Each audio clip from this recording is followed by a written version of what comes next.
العربي العظيم وبحمده. اللهم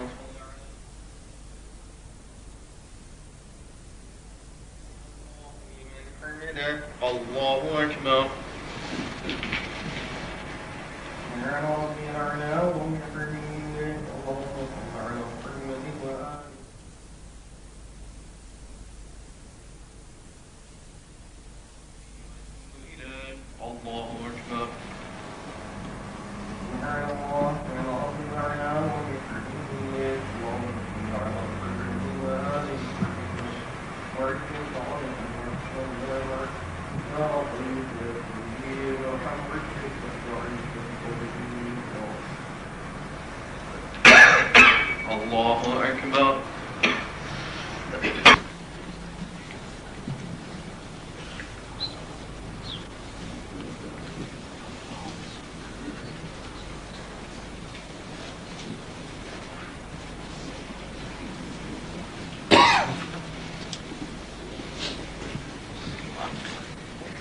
أعوذ بالله السميع العليم من الشيطان اللعين الرجيم.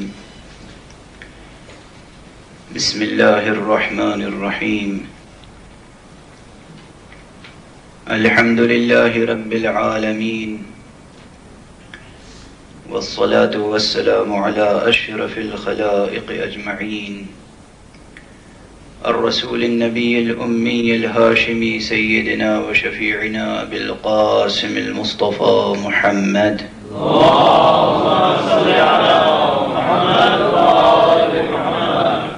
وعلى أهل بيته الطيبين الطاهرين الهداة المهديين المعصومين المظلومين، واللعنة الدائمة على أعداء الدين أجمعين. أما بعد، فقد قال الله تعالى عز اسمه في محكم كتابه ومتقن خطابه: بسم الله الرحمن الرحيم.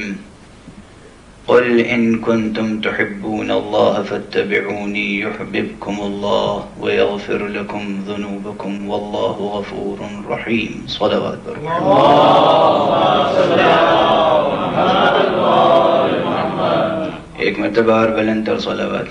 اللهم صل على محمد وآل محمد. برادران عزیز،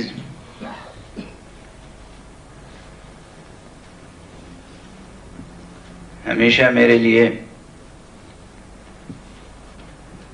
محرم الحرام کی پہلی مجلس میں بڑی آزمائش ہوتی ہے کہ پہلا جملہ زبان سے کیا ادا کیا جائے. اور آج ممبر پہ آنے سے پہلے ابھی معلوم ہوا کہ آج چاند رات ہے، غالباً کل پہلی ہے. محرم کا چاند بہت بڑی اہمیت کا حامل ہے.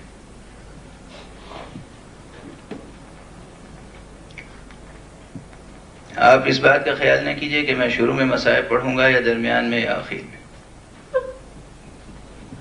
حضرات محمد و آل محمد علیہ السلام کے فضائل اور مصائب میں فرق نہیں کیا جا سکتا. کوئی خط فاصل نہیں کھینچا جا سکتا کہ یہ فضائل کا حصہ ہے اور یہ مصائب کا.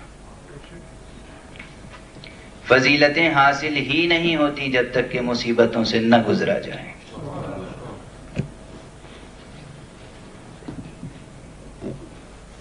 تو آج محرم کا چاند نمودار ہو رہا ہے، ہو چکا ہے، اور آج سے مدرسہ حسینی کے دروس کا سلسلہ شروع ہو رہا ہے. ہمارے اسباق شروع ہو رہے ہیں. میں اکثر یہ تعبیرات عرض کرتا ہوں کہ آج سے ایک نیا نصاب شروع ہو رہا ہے، ایک نیا سلیبس شروع ہو رہا ہے، ایک نیا کریکولم شروع ہو رہا ہے. اور جو لوگ سیر و سلوک کا ذوق رکھتے ہیں، جو لوگ عرفان کا ذوق رکھتے ہیں، ان کے لیے میں کہتا ہوں کہ آج سے ایک نیا سلسلہ سیر و سلوک شروع ہو رہا ہے. ذہن اور نفس اور روح کی تربیت کا ایک نیا سلسلہ شروع ہو رہا ہے.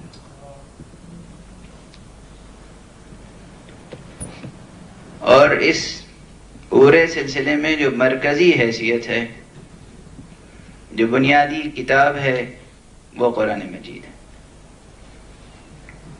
ہمیں فخر ہے کہ ہم اہل قرآن ہیں، ہم ہی اہل قرآن ہیں، ہمارے علاوہ اور کوئی دنیا میں اہل قرآن نہیں ہے۔ ہے کوئی کہ جہاں مسلسل قرآن مجید کی ایک ایک آیت پر اتنی گفتگو ہوتی ہو؟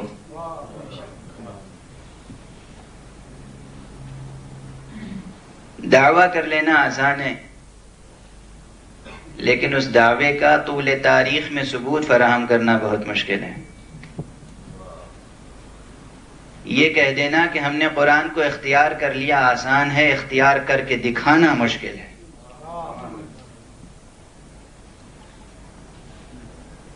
اور یہ کوئی نیا جملہ نہیں ہے، میں پہلے ہی عرض کر رہا ہوں کہ بہت سے جملے ایسے ہیں کہ جسے بار بار دہرانا پڑتا ہے، اور ان میں سے ایک یہ بھی ہے کہ مدرسہ حسینی کی جو بنیادی نصابی کتاب ہے وہ قرآن مجید ہے۔ قرآن مجید ہی سے ہماری ہر گفتگو شروع ہوتی ہے، قرآن مجید ہی پر ہماری ہر گفتگو تمام ہوتی ہے۔ قرآن صامت سے شروع ہوتی ہے، قرآن ناطق پر تمام ہوتی ہے۔ محمد وآل محمد صلوات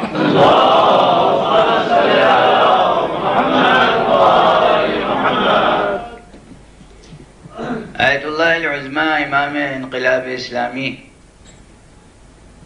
آیت اللہ خمینی کا ایک جملہ ہے، اسے بھی ممبر سے بارہا میں نے عرض کیا ہے، مختلف ملکوں میں، مختلف شہروں میں، پھر سنا رہا ہوں، پھر یاد دلا رہا ہوں۔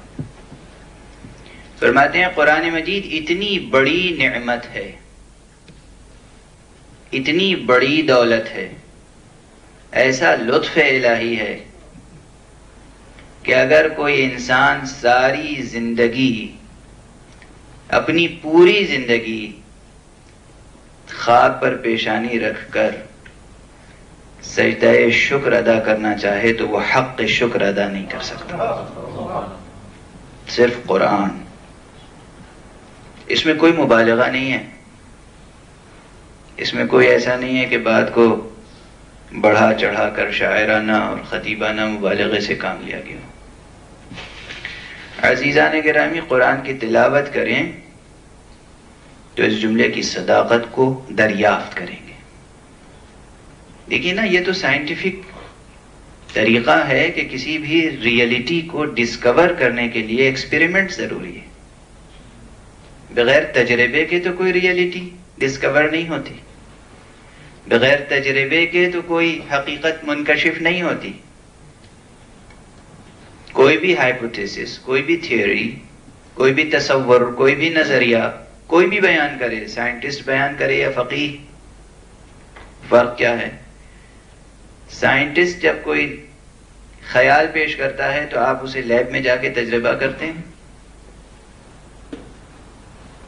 سائنٹسٹ جو کچھ کہتا ہے وہ مادی دنیا سے متعلق کچھ باتیں ہوتی ہیں، اس کے اپلیکیشنز بہت ہی لیمیٹڈ ہوتے ہیں، محدود ہوتے ہیں، صرف میٹیریل ورلڈ تک محدود ہوتے ہیں۔ اس لیے میٹیریل مادی لیب میں جا کر آپ اسے ایکسپیریمنٹ کر سکتے ہیں۔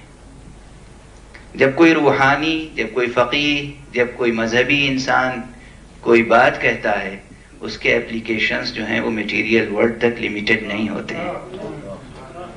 اسے محدود چار دیواری میں جا کر کسی لیب میں اس کو ایکسپیریمنٹ نہیں کیا جا سکتا، اسے روح کے تجربہ گاہ میں، اسے عصر حیات میں، اسے زندہ معاشرے میں تجربہ کر کے دیکھنا چاہیے۔ تو جب ہم یہ دعویٰ کر رہے ہیں کہ قرآن مجید اتنی بڑی نعمت ہے، تو اس دعوے کا ایکسپیریمنٹ یہ ہے کہ آپ تلاوت کریں تب حقیقت منکشف ہوگی، بغیر تلاوت کے کیسے منکشف ہوگی؟ مسلسل تلاوت کریں قرآن مجید کی، اور پھر یہ ذوق پیدا ہوگا، پھر یہ بات سمجھ میں آئے گی کہ ایک آیت قرآن مجید کی مسلسل 10 دن تک ہم اس پہ گفتگو کرتے ہیں اکثر عموماً، اور پھر بھی خطیب ممبر پہ آخری دن یہی کہتا ہے کہ حق تفسیر ادا نہ ہو سکا۔ اور یہ کسی ایک آیت سے متعلق نہیں ہے، یہ کسی ایک آیت اور کسی ایک سورے سے متعلق نہیں ہے. قرآن مجید کا کوئی بھی فقرہ کہیں سے اٹھا لیجئے،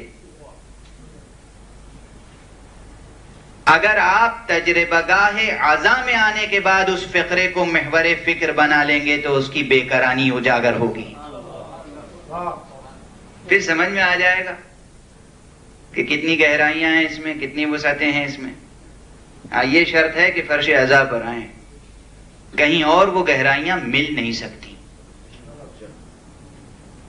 یہ فقرہ بھی وہی سمجھ سکتے ہیں جو اس تجربہ گاہ میں آئیں، اور جو اس تجربہ گاہ میں نہیں آ سکتے ان کی سمجھ میں نہیں آئے گا کہ قرآن مجید کی گہرائیاں اور اس کی حقیقتیں کیسے جزو جان بنائی جا سکتی ہیں.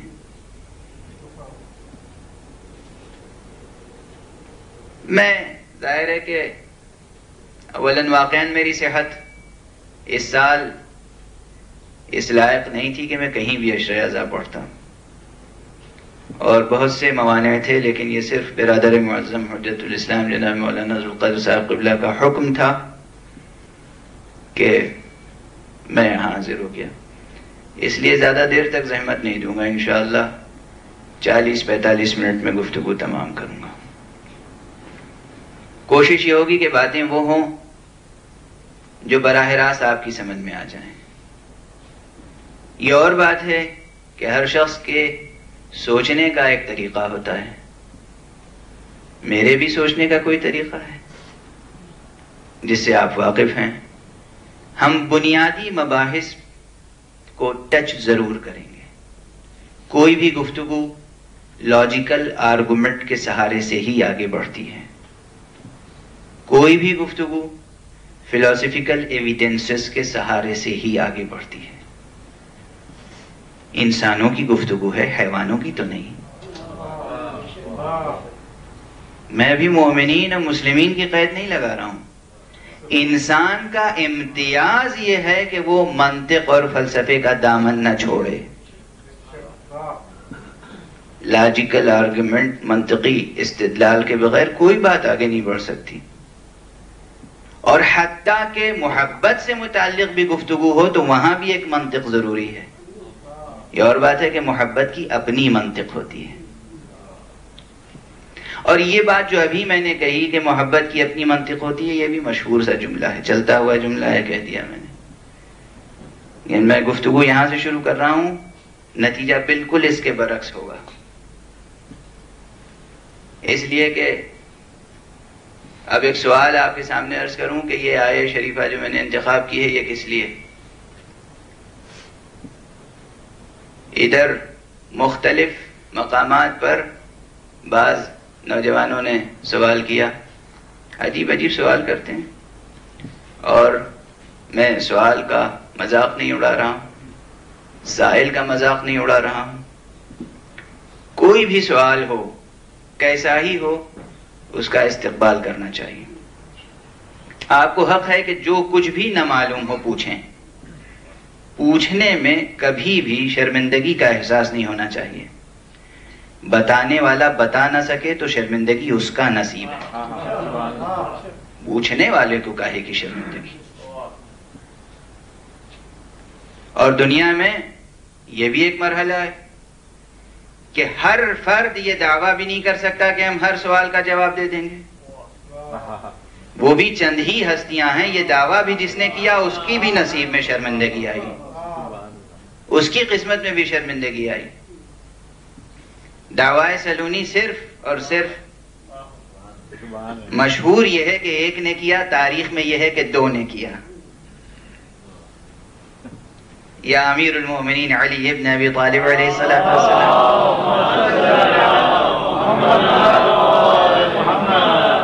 اور یا پھر روایتوں میں ہے، تاریخوں میں ہے، مستند روایات میں ہے کہ حضرت امام جعفر صادق علیہ السلام.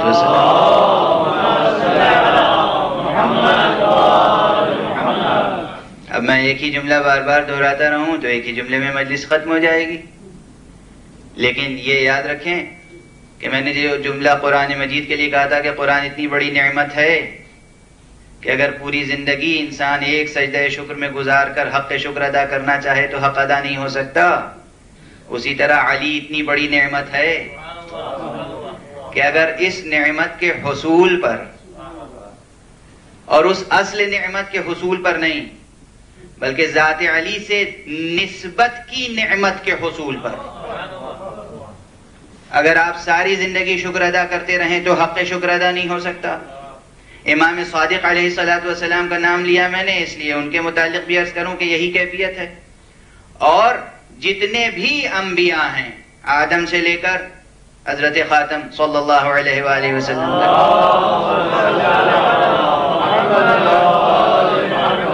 اور ہر پیغمبر کے اوصیاء ہیں، اور خاص طور سے ہمارے ختمی مرتبہ صلی اللہ علیہ وآلہ وسلم کے 12 اوصیاء، ان میں سے ہر فرد عالم بشریت کے لیے ایک نعمت الہی ہے، اور اتنی ہی بڑی نعمت ہے کہ اس کا حق شکر ادا نہیں کیا جا سکتا. تو ان کے متعلق ہے کہ انہوں نے دعوی سلونی کیا، اور اگر ان کے مقابلے پر آ کر کسی نے دعوی سلونی کیا تو وہ پھر، اب میں ممبر پہ یہ تفصیلات کیا عرض کروں، اشارے کافی ہیں، روایتیں آپ حضرات کے ذہنوں میں ہیں. سوال کرنے میں کبھی نہیں جھجکنا چاہیے. ہاں ایک شرط ضرور ہے، اور یہ بہت ہی کامن سینس کی بات ہے، عقل عمومی سے تعلق رکھتی ہے یہ بات، کہ سوال کرنے والے کو اتنا خیال کر لینا چاہیے کہ یہ سوال کس قسم کا ہے، کس سے کیا جائے. میرے سینے میں درد ہوگا تو میں جناب لائق رضوی صاحب سے جا کے نہیں کہوں گا، ڈاکٹر احسن ظفر زیدی صاحب بیٹھے ہیں ان سے کہوں گا، اور کسی میڈیکل ڈاکٹر سے کہوں گا. اور اگر کوئی اور مسئلہ ہوگا تو جو اس فیلڈ کا ہے اسی سے جا کر سوال کروں گا. یہ تو کامن سینس کی بات ہے. یہی بات ہے کہ جو مذہب کے نظام میں تقلید کہلاتا ہے، کہ جو مسئلہ جس سے متعلق ہو اسی سے پوچھئے، کسی اور سے نہ پوچھ لیجئے گا. ایک صلوات پڑھیے محمد والے.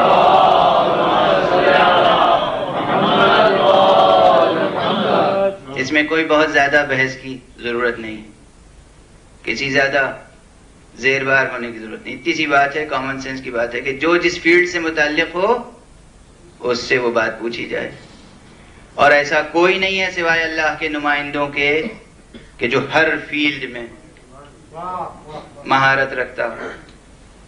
وہ بھی صرف اللہ کے نمائندے ہیں، یا محمد یہ دعویٰ کر سکتے ہیں، یا علی دعویٰ کر سکتے ہیں، یا حسن دعویٰ کر سکتے ہیں. صلوات پڑھیے.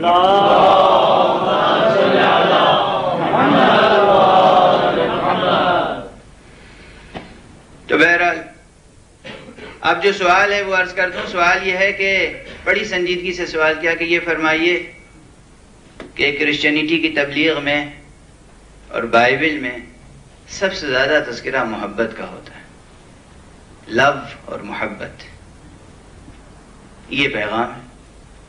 اور ہمارے جب علماء اور ذاکرین اور خطبہ ممبر پر آتے ہیں تو صرف قہر الہی اور عذاب الہی اور جہنم کی دہکتی ہوئی آگ اور بھڑکتے ہوئے شعلے، ان کا تذکرہ ہوتا ہے. یہ سوال کیا گیا، اور یہ سوال چونکہ ظاہر ہے کہ آسٹریلیا میں بھی یہی سوال ہوا، اور نیو جرسی میں بھی یہی سوال ہوا، اور شکاگو میں بھی یہی سوال ہوا، اور لندن میں ابھی تک کسی نے نہیں کیا ہے. آپ سے پہلے میں نے پیش کر دیا. سوال یقیناً خطبہ اور ذاکرین کے افراط و تفرید کے بنا پہ پیدا ہوا ہے. اگر آپ براہ راست قرآن مجید پڑھیں تو قرآن مجید سراسر لطف خدا، شروع سے آخر تک ایک ایک لفظ، ایک ایک کلمہ لطف الہی. اب یہ ہے بات ذرا سی آپ سمجھیں گے کہ میں صرف محبت میں عرض کر رہا ہوں، عقیدے کو بیان کر رہا ہوں. چونکہ میں قرآن پر عقیدہ رکھتا ہوں اور آپ سب قرآن مجید پر عقیدہ رکھتے ہیں، اس لیے میں گزارش کر رہا ہوں اور آپ مان لیں گے. لیکن آئندہ گفتگویں انشاءاللہ جاری رہیں گی، اور میں ان مطالب کو عرض کروں گا دلائل کے ساتھ کہ جہنم کا وجود بھی بر بنائے لطف الہی ہے. صرف بہشت کا وجود بر بنائے لطف الہی نہیں ہے. یہ ذہن میں جملہ رکھیے گا اور اس کو دلائل کے ساتھ عرض کروں گا. بہشت تو ہے ہی ہے لطف الہی، اور اس اعتبار سے عرض کر رہا ہوں کہ قرآن مجید میں از اول تا آخر ایک ایک کلمہ، ایک ایک حرف، ایک ایک حرکت، ایک ایک نقطہ سراسر لطف الہی اور محبت الہیہ کا ترجمان ہے. اور خصوصیت کے ساتھ یہ آیہ شریفہ، قل ان کنتم تحبون اللہ فاتبعونی یحببکم اللہ. اے میرے پیغمبر آپ کہہ دیجئے کہ اگر تم اللہ سے محبت رکھتے ہو تو میری پیروی کرو، اللہ بھی تمہیں چاہے گا. جیسے اللہ کے بھی دل ہے، حالانکہ یہ تو بچوں کے بھی سمجھ میں آتی ہے بات کہ اللہ کے نہ سینہ ہے نہ دل. جب وہ جسم ہی نہیں رکھتا تو پھر دل اور سینے کی کیا بات. لیکن بہرحال اس آیہ مجیدہ میں گہرائیاں بہت ہیں عزیزوں. میں بہت بوجھل اصطلاحیں پہلے ہی دن استعمال نہیں کرنا چاہتا ہوں، لیکن یہ عرض کروں کہ بے حد جامع ہے یہ آیت. اور جہاں تک یہ سوال ہے کہ قرآن مجید میں محبت الہیہ کا تذکرہ، اس ڈیوائن لو کا تذکرہ ہے یا نہیں ہے، تو یہ عرض کروں کہ آج تورات بھی موجود ہے جیسی بھی موجود ہے، جو بھی موجود ہے، اور انجیل بھی موجود ہے. انجیل شروع کہاں سے ہوتی ہے اور تورات شروع کہاں سے ہوتی ہے؟ پہلا ہی جملہ قرآن مجید کا وہ ہے کہ ساری دنیا کا لٹریچر بشمول کتب آسمانی جو تحریف ہو چکی ہیں محرفہ کتابوں کے ساتھ، وہ سب ایک طرف اور ایک آیہ قرآنی ایک طرف. بسم اللہ الرحمن الرحیم، اس میں سربسر رحمت الہیہ ہی تو. ظاہری جملے کے اعتبار سے، حسن الفاظ کے اعتبار سے، حسن تالیف کے اعتبار سے، یعنی سینٹنس اور کمپوزیشن اور گرامیٹیکلی اس کی حیات کے اعتبار سے، فارم کے اعتبار سے، اور کنٹینٹ کے اعتبار سے، معنی کے اعتبار سے، مفہوم و منطوق کے اعتبار سے، ہر اعتبار سے ایک بسم اللہ کا جواب نہیں ہے. پورے قرآن مجید کا جواب کہاں سے آئے گا؟ ایک بسم اللہ کا جواب نہیں. آپ کو یہ تو بالکل جسے کہتے ہیں آبجیکٹیو اسٹڈی ہے. آپ جا کے معروضی مطالعہ کریں اور پہلا ہی سینٹنس موازنہ کر لیں. بائبل کا پہلا سینٹنس کیا ہے، تورات کا پہلا سینٹنس کیا ہے، اور قرآن مجید کا پہلا سینٹنس کیا ہے، اور کیسا جامع ہے، کیسا بھرپور ہے، اور کہیں کوئی غضب الہی کا نام و نشان ہے. سراسر رحمت الہیہ ہے. بسم اللہ الرحمن الرحیم. اور اب چونکہ بات آ گئی ہے تو میں عرض کروں کہ دیکھیے، رحمت الہیہ اور محبت الہیہ کی بات کر رہے ہیں کہ قرآن مجید میں کتنا اظہار ہے اس کا. اس نقطہ نظر سے آپ غور فرمائیں کہ قرآن مجید معجزہ کہلاتا ہے. سنا ہوگا آپ نے ہزار بار، لاکھوں مرتبہ. معجزہ ہے قرآن مجید، اور معجزہ ادب بھی ہے. زبان و بیان کے اعتبار سے معجزہ ہے، فصاحت و بلاغت کے اعتبار سے معجزہ ہے. وہ کتاب جو فصاحت و بلاغت کے اعتبار سے معجزہ ہو، جو زبان کے اعتبار سے معجزہ ہو، اس کے خصوصیات کیا ہو سکتے ہیں؟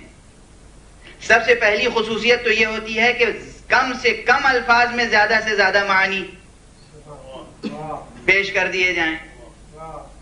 فرض کیجئے کہ میں 2 گھنٹے تک گفتگو کرتا رہوں اور بعد میں لوگوں سے پوچھا جائے کہ کوئی بات سمجھ میں آئی، کہا ایک ہی جملہ تھا بس،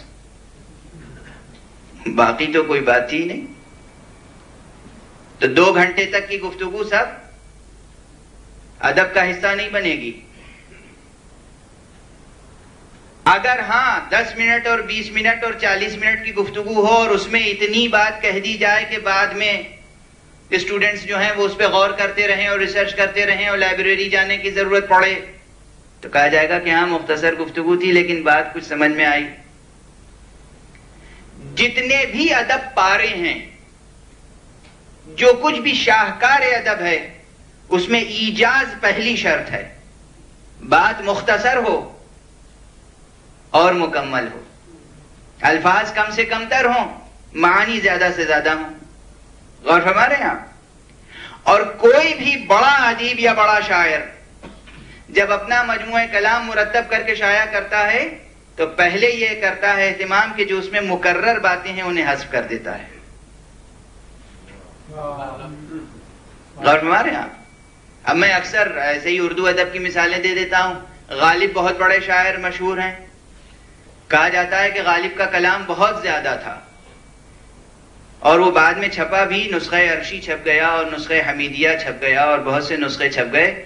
لیکن جب خود غالب نے اپنا اردو کلام شائع کیا تو بہت سے اشعار، یعنی سمجھیے کہ 1000 اگر شعر تھے تو ان میں سے 800 شعر رد کر دیے، 200 کا انتخاب کیا اور وہ کلیکشن چھاپ دیا. مثال عرض کر رہا ہوں تاکہ بچوں کی سمجھ میں آ جائے. بزرگوں کے لیے تو میں پڑھتا ہی نہیں ہوں، وہ تو ان مراحل سے گزر چکے ہیں. جو ہمارے نوجوان ساتھی ہیں ان سے گزارش کر رہا ہوں. قرآن مجید کی بھی یہی خصوصیت ہے کہ قرآن مجید میں آدم سے لے کر اور خاتم تک، اور صرف آدم سے خاتم تک نہیں بلکہ ازل سے لے کر ابد تک کے تمام زندگی اور کائنات کے مسائل کا حل پیش کر دیا گیا ہے. تمام رموز و اسرار وجود سمو کر رکھ دیا گیا ہے اس کلام میں. مگر اس کی سب سے بڑی خصوصیت ہے ایجاز اور اختصار.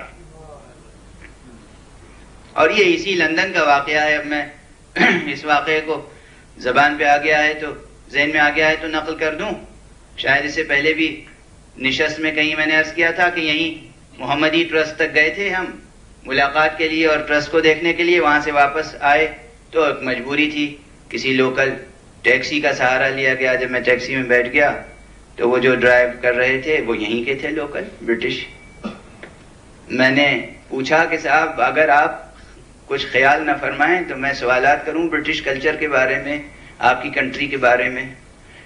تو انہوں نے کہا آپ کو اختیار ہے، آپ سوالات کریں. میں نے مختلف سوالات کیے اور ظاہر ہے میرے سوالات کرنے کا مقصد جو تھا وہ انہوں نے بہت جلدی حل کر دیا خود ہی. جب میں نے سوال کیا کہ آپ خدا کے قائل ہیں تو کہا جی ہاں میں خدا کا قائل ہوں. میں نے کہا آپ نے کن کن مذاہب کا مطالعہ کیا؟ تو ظاہر ہے کہ انہوں نے کہا کہ یہ بہت دیر تک سوال کریں گے، میں پہلے ہی حل کر دوں مسئلے کو. کہا میں نے قرآن مجید پڑھا ہے پورا از اول تا آخر. میں بہت خوش ہوا. کہا میں نے قرآن مجید از اول تا آخر پڑھا ہے. اب جو بھی جوان یہاں بیٹھا ہو اور اس نے قرآن نہ پڑھا ہو، اس کا ٹرانسلیشن نہ پڑھا ہو، میں اس سے صرف یہ گزارش کر رہا ہوں کہ یہ اسی لندن کا واقعہ ہے کہ ایک برٹش جس کے ماں باپ کرسچن ہیں، جو خود کرسچن ہے بائی برتھ، اس نے خود اپنا ریلیجن بتایا کہ بائی برتھ میں کرسچن ہوں. اس نے پورے قرآن مجید کو پڑھا، ٹرانسلیشن انگلش اس کا. میں نے کہا آپ متاثر ہوئے؟ کہا میں بہت متاثر ہوا، اس لیے کہ میں مسلمان دوستوں سے یہ سنا کرتا تھا کہ قرآن مجید میں کائنات اور زندگی کا ہر مسئلہ بیان کر دیا گیا ہے اور ایک فرد واحد کی زندگی سے متعلق جتنے مسائل ہو سکتے ہیں خود وہ اتنے ہیں کہ میں سوچا کرتا تھا کہ یہ مسائل اگر کسی کتاب میں بیان کیے گئے ہوں گے تو وہ کتنی ضخیم کتاب ہوگی، کتنے والیومز ہوں گے اس کے. یقیناً انسائکلوپیڈیا بریٹینیکا سے زیادہ والیومز ہوں گے، 30 40 50 والیومز ہوں گے ضخیم. مگر مجھے سب سے بڑا معجزہ قرآن مجید کا یہ معلوم ہوا کہ سب کچھ کہا گیا ہے اور انتہائی مختصر لفظوں میں. یہ ایک اس کا امپریشن ہے. اب میں اس واقعے کو نقل کر کے ایک بات عرض کرنا چاہتا ہوں کہ سب کچھ کہا گیا اتنے مختصر الفاظ میں، اور پھر اس پورے قرآن مجید کو مختصر کیا گیا سورہ حمد میں. مشہور روایت ہے بین الفرق سورہ حمد میں کہ سورہ حمد پورے قرآن مجید کا خلاصہ ہے. اس کے آگے جو روایت ہے اسے آج نہیں پڑھوں گا، آپ کے ذہن میں ہے، ورنہ لوگ یہ سمجھیں گے کہ میں صرف فضائل پڑھنا چاہتا ہوں. ارے فضائل تو محمد اور آل محمد کے وہ ہیں کہ دنیا چھپاتی رہی اور وہ ابھرتے رہے. ہمیں پڑھنے کی ضرورت ہی نہیں ہے. میں صرف یہاں تک کہ پورے قرآن مجید کا خلاصہ جو ہے وہ سورہ حمد میں ہے. تو اب کم سے کم سورہ حمد میں یہ اہتمام ہونا چاہیے تھا کہ 7 ہی تو جملے ہیں، صرف ان 7 جملوں میں 7 آیتوں میں کوئی لفظ مکرر نہ آنے پائے، کوئی لفظ دہرایا نہ جائے. اتنی بڑی کتاب کا خلاصہ کر رہے ہیں آپ تو کم سے کم کسی لفظ کو دوبارہ تو استعمال نہیں کرنا چاہیے. ہم جیسا کوئی عام لکھنے والا جب لکھتا ہے تو اس کی خصوصیت یہ ہوتی ہے کہ ایک لفظ جب استعمال ہو گیا تو دوبارہ وہ لفظ استعمال نہ ہو.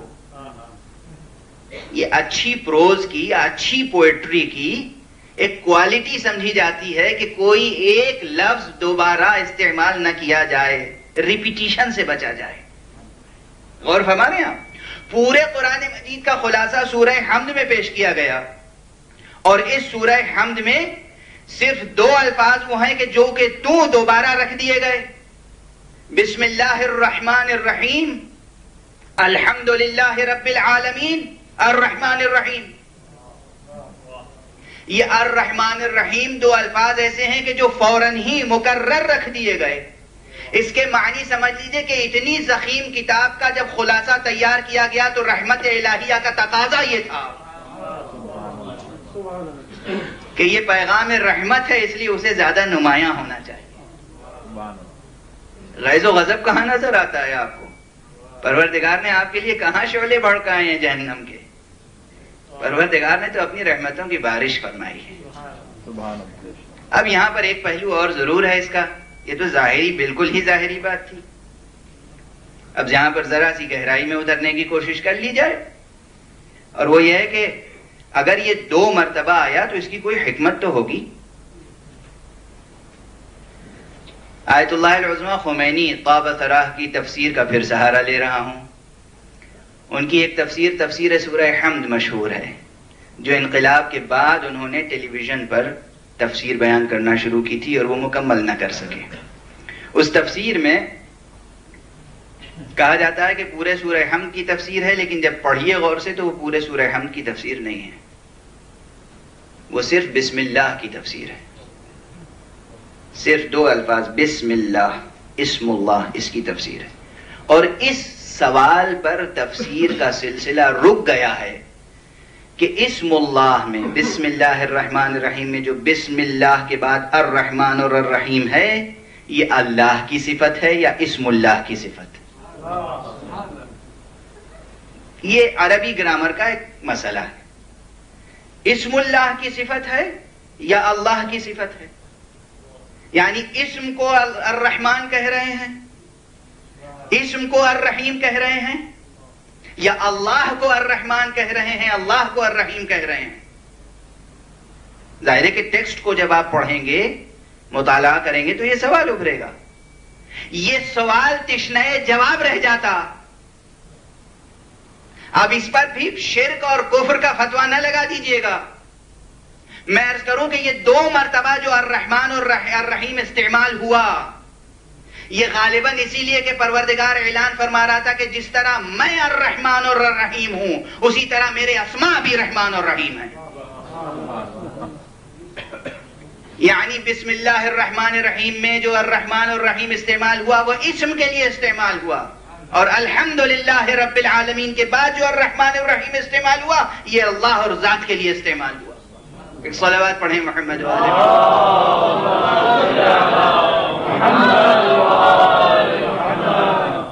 یہی سے ایک بات اور سمجھ میں آ رہی ہوگی کہ ہمارے نام اور اسم جیسے ہوتے ہیں، اللہ کے نام اور اسم ایسے نہیں ہیں. ہمارے نام صرف نام ہوتے ہیں، اللہ کے نام میں بھی صفات ہوتے ہیں. بس سب سوچتے رہیے گا، اس سے زیادہ میں کیا عرض کروں. ہمارے نام صرف نام ہی ہوتے ہیں، صفات تو ہماری ذات میں ہوتے ہیں. اللہ کی ذات میں تو صفات ہیں ہی، اللہ کے ناموں میں بھی صفات ہیں. اسی اللہ کے ناموں سے وابستگی شرک نہیں ہے، اللہ کے ناموں سے وابستگی کفر نہیں ہے، اللہ کے ناموں سے وابستگی بدعت نہیں ہے. اور نام بھی طرح طرح کے اس نے رکھے، کہیں لفظوں میں نام ہے، کہیں پیکروں میں نام ہے. کبھی کہا یہ لفظ رحمان میرا نام ہے، یہ لفظ رحیم میرا نام ہے، یہ لفظ کریم میرا نام ہے، یہ لفظ رزاق میرا نام ہے، یہ لفظ قہار میرا نام ہے، یہ لفظ صبور میرا نام ہے. اور کبھی کہا یہ ذات محمد میرا نام ہے، یہ علی میرا نام ہے، یہ فاطمہ میرا نام ہے، یہ حسن میرا نام ہے، یہ حسین میرا نام ہے. صلوات پڑھیں.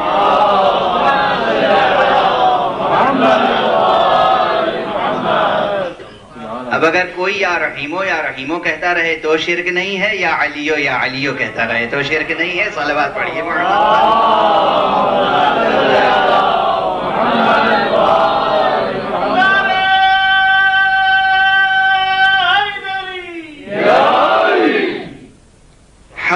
توحید کو دریافت کرنے کے لیے بڑا حوصلہ چاہیے. توحید کی حقیقت ایسی آسان نہیں ہے، ایسی کمزور نہیں ہے کہ جو بہت آسانی سے ضائع ہو جائے. حقیقت توحید بہت سنگین ہے، بہت وزین ہے، بہت وقیع ہے، بہت گہرائی ہے اس میں. اور یقیناً توحید کے علاوہ کچھ نہیں سوچنا چاہیے. جو کچھ ہے بس توحید ہے.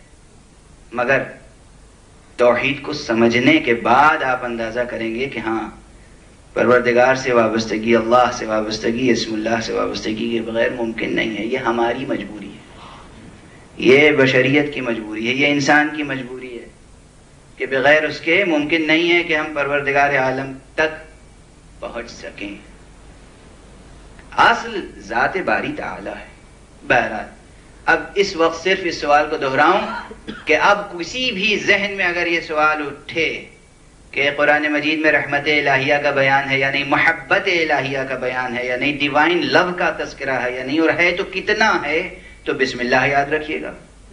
سورہ حمد میں الرحمن الرحیم کی تکرار یاد رکھیے گا، اور پھر یہ آیت یاد رکھیے گا، قل ان کنتم تحبون اللہ فاتبعونی یحببکم اللہ. اے حبیب کہہ دیجئے کہ اگر تم اللہ کی محبت رکھتے ہو. اب دیکھیے آج اس آیت کے ترجمے کو بھی پورے طور پہ عرض کرنے کا وقت نہیں ہے. جو میں نے عرض کیا تھا کہ 40-45 منٹ میں گفتگو تمام کر دوں گا، اب وقت میرا ختم ہو رہا ہے. لیکن یہ گفتگو جاری رہے گی، اور ایک اہم سوال آپ کے سامنے عرض کر دوں تاکہ آپ بھی سوچتے رہیں اور ہم بھی سوچتے رہیں. جب دونوں سوچیں گے تو پھر نتیجہ اچھا برآمد ہوگا. یہی طریقہ ہے نا لیسن پڑھنے کا، کوئی سبق پڑھنے کا، کسی نتیجے تک پہنچنے کا. سوال یہ ہے کہ دنیا میں جو ریئلٹیز ہیں وہ دو قسم کی ہیں. کچھ آبجیکٹیو ریئلٹیز ہوتی ہیں. ایگزسٹنٹ ریئلٹی جسے آپ کہتے ہیں، حقیقت میں جو وجود رکھتی ہیں چیزیں. کوئی چیز ایسی نہیں ہے کہ جو وجود رکھتی ہو اور آثار اس کے مرتب نہ ہوتے ہوں. جتنا ہلکا وجود ہوگا اتنا ہلکا اثر ہوگا، جتنا قوی وجود ہوگا اتنا قوی اثر ہوگا، جتنا بلند پہاڑ ہوگا اتنی ہی وسیع اس کی وادی ہوگی، جتنا تناور درخت ہوگا اتنی ہی دور تک اس کا سایہ ہوگا. جیسا مضبوط اور بڑا وجود ہوگا ویسے ہی اس کے اثرات اور آثار ہوں گے. یہ فلسفے کی بحث ہے، مگر میں بالکل اس کو آسان کر کے عام لفظوں میں عرض کر رہا ہوں کہ کوئی وجودی حقیقت ایسی نہیں ہے کہ جس کے آثار نہ ہوں. یہ ایک چیز ذہن میں رہے. دوسری چیز، کوئی وجودی حقیقت ایسی نہیں ہے کہ جسے اللہ نے خلق فرمایا ہو اور آپ اس کی تعریف مقرر کر سکیں مکمل طور پر. آپ اپنے تصورات کو تو ڈیفائن کر سکتے ہیں، اس لیے کہ وہ آپ کے اپنے تصورات ہیں. یہ ایپسٹیمولوجی سے بھی متعلق ہے بات. علم العلم، علم المعرفہ، یہ بالکل فلسفے کی شاخ ہے. دونوں سے متعلق ہے. ایک طرف ایپسٹیمولوجی سے متعلق ہے اور ایک طرف آنٹولوجی یعنی علم الوجود سے. اور ان دونوں کا رابطہ بھی ہے کہ جو آپ کے اپنے نوشنز ہیں، آپ کے تھاٹس ہیں، آپ کے کنسپٹس ہیں، آپ کے تصورات ہیں، آپ کے آئیڈیاز ہیں، انہیں تو آپ اچھی طرح ڈیفائن کر لیں گے اس لیے کہ وہ آپ کے ہیں. آپ نے سوچی ہے بات، جو بھی سوچی ہے وہ آپ بیان کریں. لیکن جتنی چیزیں پروردگار کی تخلیق کردہ ہیں، آپ کچھ بھی کریں اس کی مکمل تعریف کرنا بہت دشوار ہے. یہی سبب ہے کہ سارے فلسفی، سارے منطقی، سارے علماء، سارے سائنٹسٹ آج تک اس انسان کی مکمل تعریف اور ڈیفینیشن نہیں بیان کر سکے. ایک انسان کی ڈیفینیشن اور تعریف نہیں بیان کر سکے. لیکن یہ بنیادی مواد عرض کر رہا ہوں، مقدمہ چینی، تاکہ نتائج بعد کی تقاریر میں عرض کر سکوں اور حاصل کیے جا سکیں، ہم آپ مل کر کسی نتیجے تک پہنچیں. ایک بات یہ عرض کی میں نے کہ کوئی بھی ایسی وجودی حقیقت نہیں ہے کہ جس کے آثار نہ ہوں. کوئی بھی ایگزسٹنٹ ریئلٹی ایسی نہیں ہے کہ جس کے ایفیکٹس نہ ہوں، امپریشنز نہ ہوں، آثار نہ ہوں، مظاہر نہ ہوں. دوسری چیز میں نے عرض کی کہ کوئی بھی ایگزسٹنٹ ریئلٹی ایسی نہیں ہے کہ جس کو ڈیفائن نہ کیا جا سکے، مگر اگر وہ اللہ کی خلق کردہ ہے تو اس کی مکمل ڈیفینیشن ہمارے آپ کے اختیار میں نہیں ہے. اور یہ ضرور ہے کہ ہمیں حکم دیا گیا ہے ایک اعتبار سے کہ جو چیزیں بھی وجود رکھتی ہیں ان کے علم حاصل کرنے کی کوشش ضرور کرو. یہاں پر ایک جملہ یاد رکھیے، بہت بڑے فلسفی ابن سینا کا جملہ ہے. ابن سینا وہ کہتے ہیں کہ انسانی ذہن اور انسانی روح کو ایک صلاحیت دی گئی ہے، اور وہ یہ کہ کوئی بھی وجودی حقیقت ایسی نہیں ہے کہ جس کو وہ اپنے معلومات کا حصہ نہ بنا سکے. یعنی کوئی بھی ایگزسٹنٹ ریئلٹی ایسی نہیں ہے کہ جو آپ کے ذہن کا حصہ نہ بن سکے. آپ میں اس کو سمو لینے کی صلاحیت ہے اور اس چیز میں آپ کے اندر سما جانے کی صلاحیت ہے. یہ حکمت الہیہ ہے. یہ سب مسائل آسان نہیں ہیں عزیزو، اس میں بہت سوچنا پڑے گا، بالکل فلسفیانہ مسائل ہیں. لیکن میں عرض کر رہا ہوں کہ اب ان تمام ایگزسٹنٹ ریئلٹیز میں ایک چیز ہے، اور وہ چیز کیا ہے؟ آپ سمجھتے ہیں کہ صرف پہاڑ اور دریا اور زمین اور جغرافیائی حقیقتیں یا جو سیلیسٹیل باڈیز ہیں، یہ جو چاند اور سورج اور یہ مریخ اور زہرہ اور مشتری اور ستارے ہیں، یہ جو کچھ بھی کا ایسٹرونامی میں آپ پڑھتے ہیں، یہ سب چیزیں وجود رکھتی ہیں.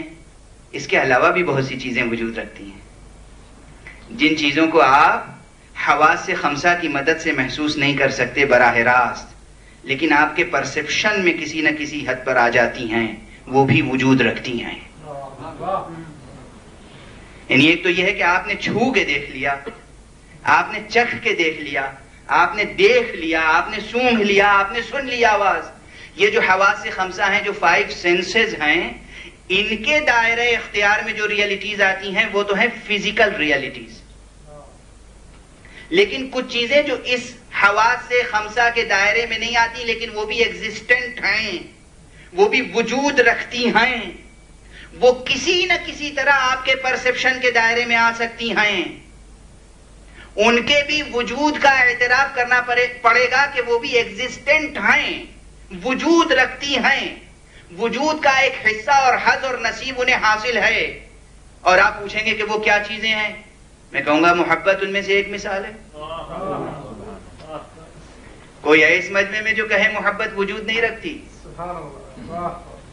لیکن کوئی ہے جو دکھا دے مجھے کہ یہ محبت ہے؟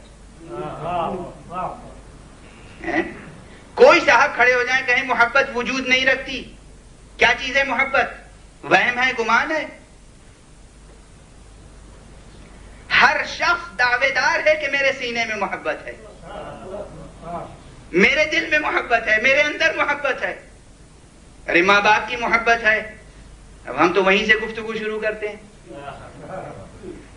لیکن بہرحال بھائی کی محبت ہے، بیٹے کی محبت ہے، بیوی کی محبت ہے، دوستوں کی محبت ہے. جو اور بلند ظرف رکھتے ہیں، خدا کی محبت ہے، رسول کی محبت ہے، پورے افراد بنی آدم کی محبت ہے، موجودات کی محبت ہے. یہ محبت ہے یا نہیں؟ محبت کے وجود سے انکار نہیں کر سکتے، محبت کو چیر کے دل دکھا نہیں سکتے. سب کے ساتھ یہ مسئلہ ہے.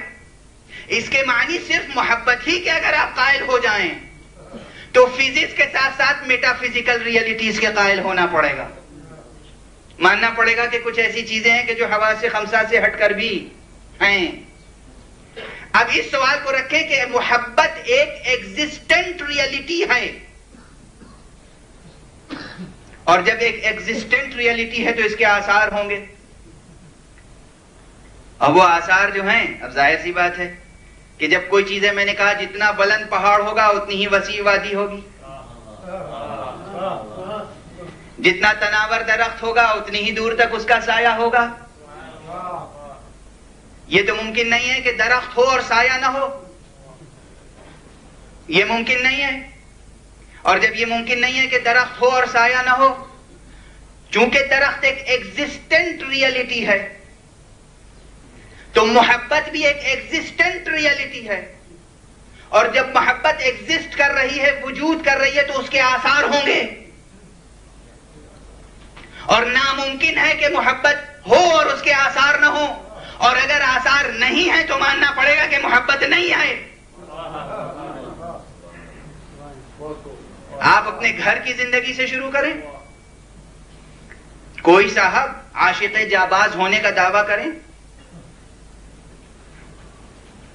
اور روزانہ وعدہ کریں اپنے محبوب یا محبوبہ سے میں تمہیں بہت چاہتا ہوں, اور کوئی ایک چھوٹی سی فرمائش بھی پوری نہ کریں, کئی دن دوستی رہے گی؟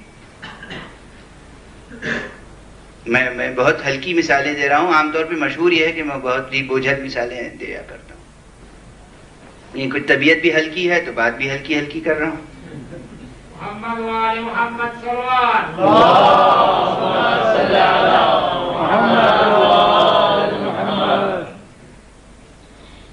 آپ کسی دوست سے یہ نہیں کہہ سکتے کہ مجھے تمہاری محبت ہے اور اس کی فرمائش سے روگردانی کریں.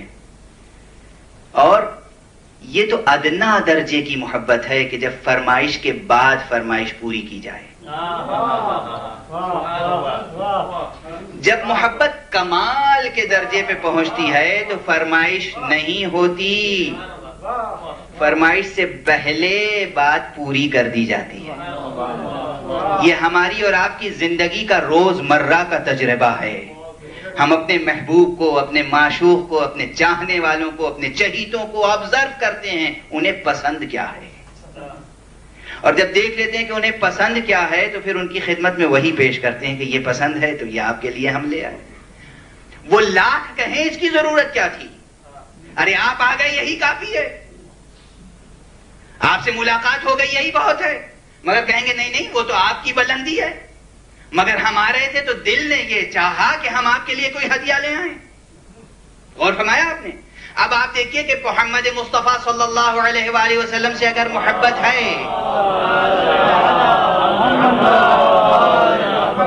تو میں سوال کرتا ہوں کہ ذرا یہ بتائیے کہ انہیں سب سے زیادہ پسند کیا ہے؟ سب سے زیادہ پسند کیا ہے؟ بات محبت کی ہو رہی ہے. میں موعظہ نصیحت تو کرنے کا عادی نہیں ہوں, میں خود مستحق موعظہ و نصیحت ہوں. حضور کی پوری زندگی دیکھیے اور پھر اپنی نفسیات کو ٹٹولیے. جو چیز انسان کو سب سے زیادہ پیاری ہوتی ہے اس کے لیے وہ کہتا ہے یہ تو میری آنکھوں کی ٹھنڈک ہے. ہمارے آپ کا روزمرہ کا محاورہ ہے نا, ڈیلی کنورسیشن کی بات ہے یہ. ہم اپنے بیٹوں کو, اپنی اولاد کو چاہتے ہیں, کہتے ہیں اولاد آنکھوں کی ٹھنڈک ہوتی ہے. یہ لفظ کبھی نہ لکھا ہو نہ سنا ہو غیر اردو داں مجمع نے, لیکن شادی کے موقع پر کارڈ لکھا جاتا ہے تو بیٹے یا بیٹی کے لیے قرۃ العین کا لفظ استعمال ہوتا ہے. قرۃ العین کے معنی ہے آنکھوں کی ٹھنڈک.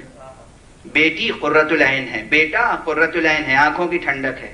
چونکہ بیٹے کو سب سے زیادہ چاہتا ہے انسان. اور میں یہ صرف بیٹے کے لیے مخصوص نہیں ہے, جس چیز کو بھی انسان سب سے زیادہ چاہے وہ اس کے لیے قرۃ العین ہے. اور پیغمبر کا جملہ ہے قرۃ عینی الصلاۃ, میری آنکھوں کی ٹھنڈک ہے صلاۃ. نماز میری آنکھوں کی ٹھنڈک ہے. کوئی فرقہ ایسا نہیں ہے کہ جس نے حضور کا یہ فقرہ نقل نہ کیا ہو. کوئی فرقہ مسلمانوں کا ایسا نہیں ہے جس نے یہ سینٹنس حضور کا کوٹ نہ کیا ہو کہ حضور نے فرمایا قرۃ عینی الصلاۃ, میری آنکھوں کی ٹھنڈک نماز ہے. اب آپ مصطفیٰ سے محبت رکھیں اور صلاۃ نہ پڑھیں. اور اسی لیے واجب نمازوں سے ہٹ کر عرض کر رہا ہوں, کبھی غور کیا عمل عاشور کرتے ہو عزیزو؟ زیارت پڑھتے ہیں, زیارت کے لیے جاتے ہیں مدینے, زیارت پڑھتے ہیں, امام حسین علیہ السلام کی زیارت پڑھتے ہیں. کیوں پڑھتے ہیں؟ عشق میں, محبت میں. کوئی زیارت ایسی نہیں ہے جس کے بعد یہ نہ کہا گیا 2 رکعت نماز پڑھ کے ہدیہ دیجیے. کیوں؟ اسی لیے کہ جو چیز جس کو پسند ہوتی ہے اس کی خدمت میں وہی پیش کی جاتی ہے, وہی تو پیش کی جاتی ہے.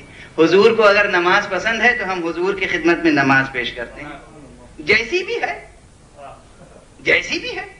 ہم اپنی بساط بھر نماز پڑھ کے پیش کر دیتے ہیں. آپ کی آنکھوں کی ٹھنڈک ہے, ہم آپ کے لیے ہدیہ لائیں. قرآن مجید کی تلاوت, قرآن سے عشق ہے مصطفیٰ کو, محبت ہے مصطفیٰ کو. قرآن مجید کی تلاوت کیجیے اور ہدیہ فرمائیے حضور کو. یہ نہ فرمائیے گا. ہمارا ماشاءاللہ مجمع یہ بھی ہوتا ہے کہ وہ کہتا ہے کہ آج مولانا نے یہ موعظہ کیا ہے کہ حضور کو قرآن بخشیے. بخشنے کا لفظ نہیں استعمال کر رہا ہوں, کریکشن کر لیجئے گا. میں نہیں کہہ رہا ہوں حضور کو بخشیے. جب آپ حضور کو قرآن ہدیہ کریں گے تو حضور آپ کو بخشیں گے. صلوات پڑھیے محمد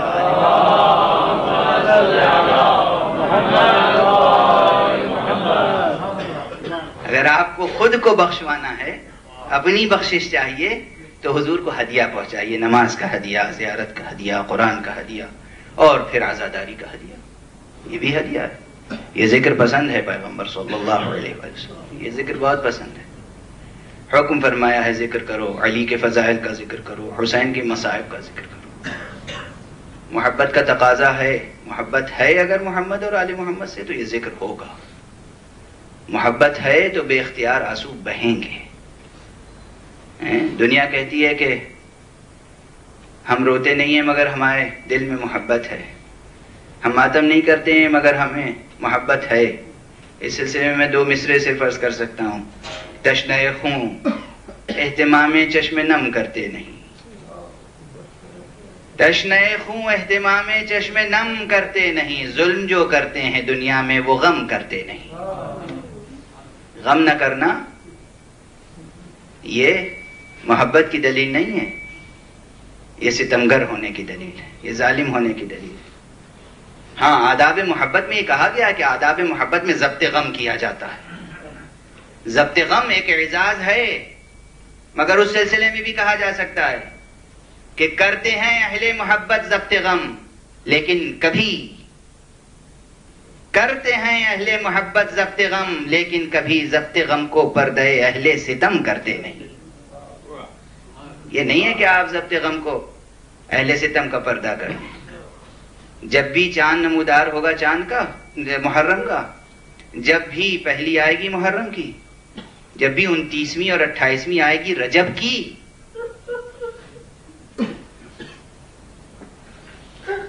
تو جو بھی حساس و بیدار ہوگا، جس کا وجودی تعلق ہوگا، جس کا قلبی تعلق ہوگا، جس کا ذہنی رشتہ ہوگا، جس کا روحانی رشتہ ہوگا، جس کا وجودی رشتہ ہوگا، وہ بیان کرو یا نہ کرو، ذکر کرو یا نہ کرو، مجلس برپا کرو یا نہ کرو، تنہا بیٹھا ہوگا تو اور مجمع میں بیٹھا ہوگا تو اس کی طبیعت منقلب ہو جائے گی.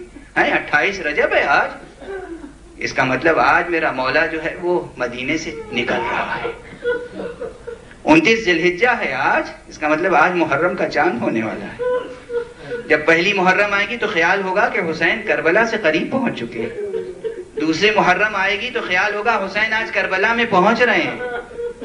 اور جیسے ہی یہ خیال آئے گا بس طبیعت بے چین ہو جائے گی اور سارے مناظر نگاہوں کے سامنے آ جائیں گے. کیسے حسین نے مدینہ چھوڑا. یہاں بھی میں عرض کروں، جی چاہ رہا ہے ایک حقیقت عرض کروں. سال گزشتہ میں نے یہ بات کراچی میں گزارش کی تھی. دیکھیے، کبھی کبھی سال ہا سال ہم تذکرے سنتے ہیں، ہسٹری پڑھتے ہیں، واقعات سنتے ہیں، مگر کنسپٹس کلیئر نہیں ہو پاتے ہیں. بس ایک جملہ سنیے گا سوچنے کے لیے، شاید آپ کے لیے کچھ اس میں کافی دیر تک سوچنے کے لیے ایک تحریک مل جائے آپ کو. اور وہ یہ کہ ہم یہ سمجھتے ہیں، عموماً یہ بیان کرتے ہیں کہ یہ سب مصائب امام کے لیے امتحان تھے. امام کا امتحان تھا، کربلا امام کا امتحان تھا، ہجرت مدینہ چھوڑنا امام کا امتحان تھا. عزیزو، امام کا امتحان نہیں تھا. اسے بہت سادہ سے 2 مصرے اردو کے ہیں. امتحان ہے یہ بڑا اہل مدینہ کے لیے، خامسے آل ابا کربو بلا جاتے ہیں. حسین کا امتحان نہیں ہے تو اہل مدینہ کا امتحان ہے کہ حسین مدینہ چھوڑ کے جا رہے ہیں. کتنے آئے حسین کو روکنے کے لیے، آقا نہ جائیے، آپ چلے جائیں گے تو مدینہ ویران ہو جائے گا. ہاں، نانا کی قبر سے آواز آئی، ماں کی قبر سے آواز آئی، حضرت عبداللہ ابن جعفر طیار آئے اور اعزہ آئے کہ حسین تشریف نہ لے جائیں. اور ایک معظمہ جناب ام سلمہ تشریف لائیں. یہ جناب ام سلمہ کا مرتبہ معلوم ہے کیا بلند مرتبہ ہوگا اس معظمہ کا کہ جسے حسین یا امہ کہہ کے پکارتے ہو. مادر گرامی یا امہ، حسین یا امہ کہہ کے پکارتے تھے. جناب ام سلمہ زوجہ پیغمبر ام المومنین تشریف لائیں حسین کے پاس. بیٹا ممکن ہو تو نہ جاؤ، کربلا نہ جاؤ. آپ دیکھیں تو یہ کنورسیشن ہسٹری کی ہر معتبر کتاب میں موجود ہے. مدینے میں ابھی اعلان تو نہیں ہوا ہے کہ حسین کربلا جا رہے ہیں. حسین نے بھی یہ ارادہ ظاہر کیا تو کہا میں مکے جا رہا ہوں. گئے بھی مکے، مگر جب ام سلمہ آئی ہیں تو انہوں نے کہا ہے بیٹا کربلا نہ جاؤ.